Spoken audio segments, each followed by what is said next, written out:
Hello everybody, Iain Robson here. Welcome back to another edition of Euro Truck Simulator 2. Alright, so here we are back in Poland, checking out Pro Mods once again. And we have a couple of pressure tanks right here that we're going to take to... where is it? Streitzel? I can't even say the name. We're taking it to that location right there, let's just say that. It's a little bit of a journey. It's about 600 kilometers or so. So we're going to go ahead and get started right now. So again, we're checking out the new version of Pro Mods, just seeing what it's like. Oh, cars come in there, that's good. Just seeing what it's like. So far I've been really impressed with what I've seen so far, so I'm really digging it. And, oh, there's a Fiat dealer, that's kind of cool. Or maybe that's the Fiat plant. Maybe it is. There we go. So, we're heading up through... This is the direction we're heading up through. We're going around Ostrava, going to Katowice, or close to, I should say, and then going up through past Warklaw, and then north on this road right here, all the way up to Gargazal-Wilbs, and up to this area right here in Podseed, I think it's called, or Podseed or whatever. So it should be an interesting journey. A lot of these places I've never been before, so... Mainly because this is the new version of the map, like I mentioned before, so a lot of these areas haven't explored yet, so that's why we're going ahead and doing a little bit of this. Just doing a little bit of exploring. And this is me fiddling with gears as we're waiting at the light. There we go.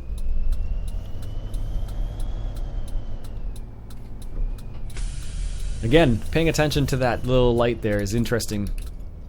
Because you'll see it blink, or you see it go out at turn red, I should say. See right there, for example. But it's good because it gives you a bit of a visual cue to shift gears. The engine note in this particular truck isn't as loud as some other trucks, so it can be a little bit difficult to keep track of, but not too difficult. I think this is the way you're supposed to drive through these. I don't know. I don't have enough roundabouts around my area. Everyone does it. Everyone drives them a little bit differently, I've discovered. Which isn't necessarily a good thing because it creates a lot of problems in some scenarios, but for the most part, it's not too bad. But sometimes they'll have a, what do you call it? Indications as to where you're supposed to travel, or where you're supposed to go. Which is kind of interesting. I wonder what happens if I put the parking brake on here. Is there any kind of thing that changes? Oh, that actually does work. That's really neat. I didn't think that was actually going to work. But it actually has a thing that moves there. Which is really cool. So, taking a little bit of the highway, a little bit of the off-road, so we'll be able to cruise a little bit. Hopefully there aren't too many toll roads. I don't know, if people have been following me for any kind of distance or any kind of length of time, they'll know that I'm not a huge fan of toll booths. So, I definitely don't like them very much, but you know, when you're in Poland, I don't think you have many choices. Unfortunately, you kind of have to deal with it. But maybe with this new addition to Poland, maybe there won't be, I don't know. I know in certain places, for example, here in Ontario on the 407, they have toll booths that you just drive straight through, basically. And they'll charge your driver's license. Apparently, people are having trouble getting on the highway here. A yield lane. Oh, we're good to go. There we go. Perfect. Lots of we're getting on the highway and then getting off the highway again. I hope this is the last time we have to do something silly like this. I hope. Anyways, yeah, but in Ontario we have the 407, which is our toll highway here. And you basically just drive onto it. And drive off of it, basically. You don't need to stop at all. And they'll just take a picture of your license plate and they'll charge your driver's license. So if you want to actually use it, you can. without the transponder, but you will run into trouble at some point, so... Wow. I didn't think this car was going to slow down this much. Could you imagine having a big truck behind you like this? People do this all the time. When I was driving the other day, this is exactly the same thing that happened. I was driving on the highway, and you had a truck come right up behind me. Let's get into the right-hand lane here, in case anybody decides they want to pass us. But it's funny because you'll have like a car or a truck come up right behind you. Oh, it even says 110 here. That's pretty neat.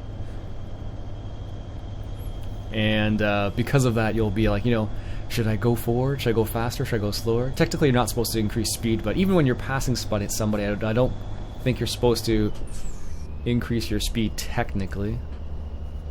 But I think a lot of people do anyways, so... I believe the official rules are something like, you know, stay in the same speed, and then if they're going slower than you, go around them. Don't speed up, but almost everybody speeds up when they go around somebody. Which is fine.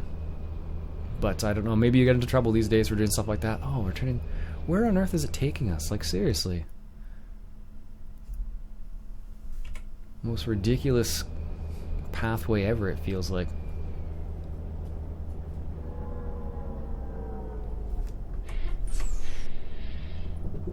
You couldn't have gone on the highway back there? Jeez, come on now. There we go. Anyways, yeah. So in Ontario they have that road, and it's kind of... I've driven on it before. It's actually really nice. Because it's a toll road, there aren't as many people on there. But you also get a lot of... you get a lot of people who don't want to go on it because it does cost you money. But because of that, it's not always as busy. Which is nice, actually. But it does cost quite expensive, or it is quite expensive actually in the end. I think it's something in the area of between $40 and $50, something like that. It adds up a lot. Anybody in the lane? Nope, we're good. Yeah, it adds up a lot. It's one of those things that it's one of those things that you take, you know, if you need to, not just whenever you feel like it. Although some people will, that's for sure. What is that? Oh, that's a speed camera, apparently. Well, good thing we discovered that early. What's up with these random changing of... They just randomly change the speeds, like in the one little section there. Doesn't make any sense. Anyways, yeah, a lot of people... Some people take it like on a regular basis, some people don't. But it really can really add up really easily if you're not careful, so... I know one person, she took the road so much that I think it came up to like $200 in the end, at the end of the month, sort of thing. So I guess it'd be the same, like depending where you are in the world. Some areas might have stuff like that. Some areas may not. This is the rig we're pulling right now. It's not too bad. Luckily there was nobody on that road. That would have been a little dangerous. So this truck doesn't seem to be having any kind of trouble pulling this load at this speed. I could probably put my foot down and do 140 or something. It feels like it at least. Oh, they do have toll booths here. Aren't we just lucky to have them? Alright, so do they have the new style toll booths? That's the question. Let's go into this lane right here. Follow this truck. No, you still have to stop completely. Oh, that's a shame. Oh, they changed the sign though. It has like a little dollar symbol there now. It's kind of cool. Wonder how much it's going to cost us to use this road. No one's there, no one's there. Come on, people. We're just merging. It's not like rocket scientists here. Oh my goodness. Apparently it is for some people. There we go. But always happens in real life too. You'd be surprised how often people run into problems when they're merging. I don't know what it is. It's just it's one of those things where people are like, oh, what do I do here? I'm like, well, it's called a merging lane and you're supposed to merge. But I guess it's not obvious for everybody, so Let's drop down a gear here. So we're in a bit better of a RPM, not wasting our fuel. 110? Is that really 110 here? Is it going to switch for me? No. Be nice if it was, but I'm not surprised by that. But this gives us a chance to check out what it looks like on the outside a little bit. Looks pretty good, actually.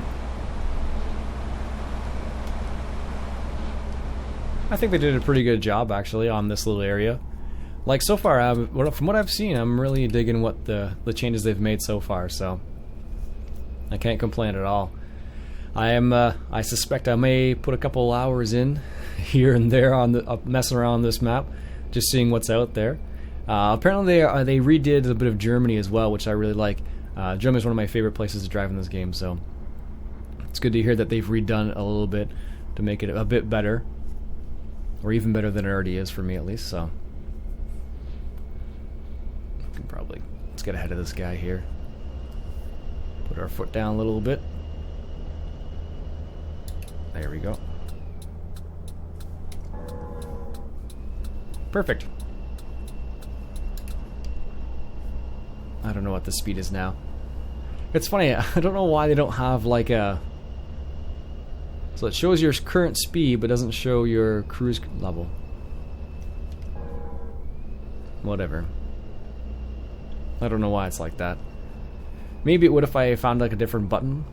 There may be a button that I can press that actually brings up the speed, but we have this little monitor here. That shows us what our current speed is. Ah well. Oops, we don't want to be in this lane. That's what I get for looking at the monitor instead of actually watching where I'm supposed to be driving here. But yeah, 1.22 added some really cool little changes. I'm really digging what they've done so far. And multiplayer has finally been updated as well, so now multiplayer is on the same version, which is nice. Before, when I was playing multiplayer, I had to switch between the two all the time, which was a bit of a pain. But now we don't have to do that at all, so it's really slick. So you can just use the same version for both this and multiplayer, which is nice. Because multiplayer is also running this too. And I'm not sure, they do have external contracts as a feature, but I don't think you can actually... there's one of those digital signs. I can't believe they actually did something like that. That's not a digital sign, but that's like one of those ones that rotates and changes what it is every few seconds. But that's pretty impressive that they incorporated those types of things in here. I'm very impressed. They're definitely... they've done like so many little things on this map, it looks like, so... Yeah. Anyways, like I was saying, on the multiplayer, they do have the external contracts, like it's in there, but I don't know if you can actually do the external contracts on the multiplayer server. You might be able to, but I think it'd be too much synchronization for the server, and it would probably just create a lot of problems, but maybe you can. I don't know. I honestly haven't tried yet. I was trying to level my character that I use for multiplayer a little bit there. Picked up a new truck. Picked up a Mercedes Actros, which was a lot of fun to drive. A lot different than this truck, mind you, but... toll booths, again.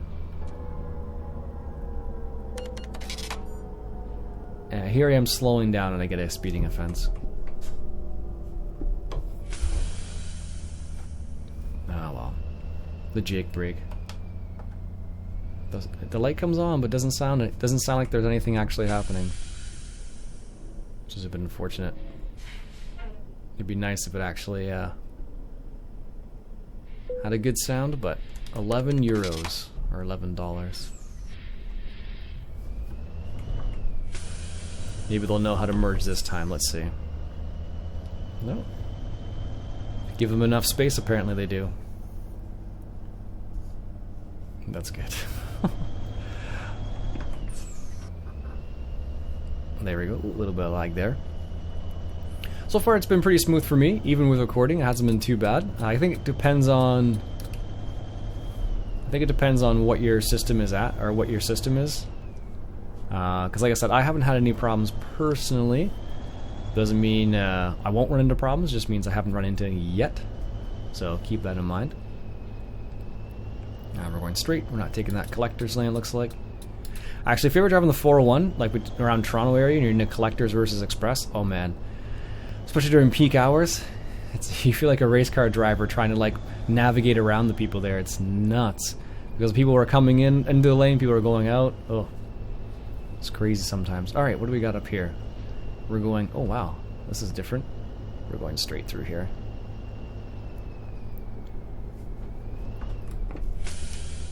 There we go.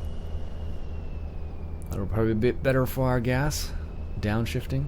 Or upshifting, I guess, would be in this context. So many little areas, man. Like, I don't remember ever seeing this in Poland before. They've added a lot. Let's get around this guy. Wait for this car to go by. There we go.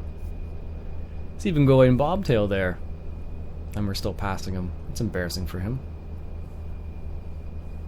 Oh, goodness. But, yeah, lots of little changes.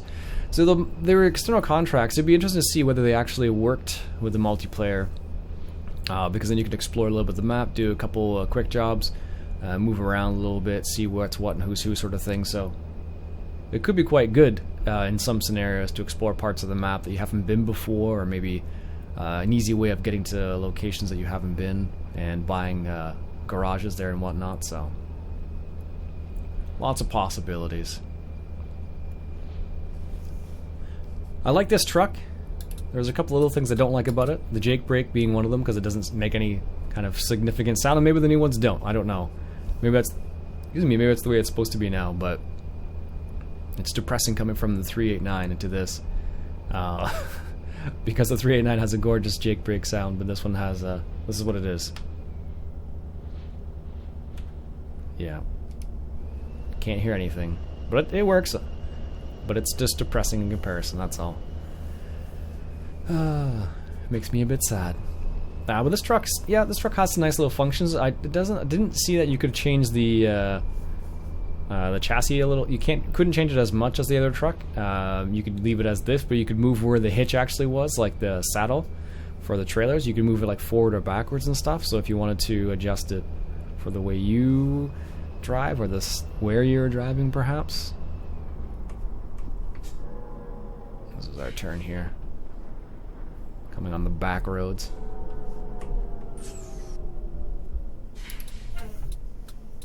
Alright, don't hit the sign, Ian. Anybody coming? Nope, we're good. Let's get off.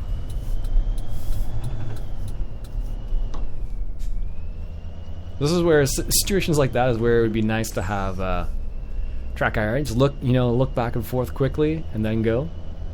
Whereas like trying to move the mouse and shift all at the same time doesn't work very well. Alright, we'll cruise at 65 around here. Hopefully we don't run into any other trucks. It's entirely possible with the way I drive, but I'm hoping for our sake that we don't. But we shall see. I think this is one of the new areas as well. I don't know. It's hard. I can't tell what's new, what's not. I guess I could look. If we had explored this particular area of the map, that would show us. And I hope the game hasn't crashed. It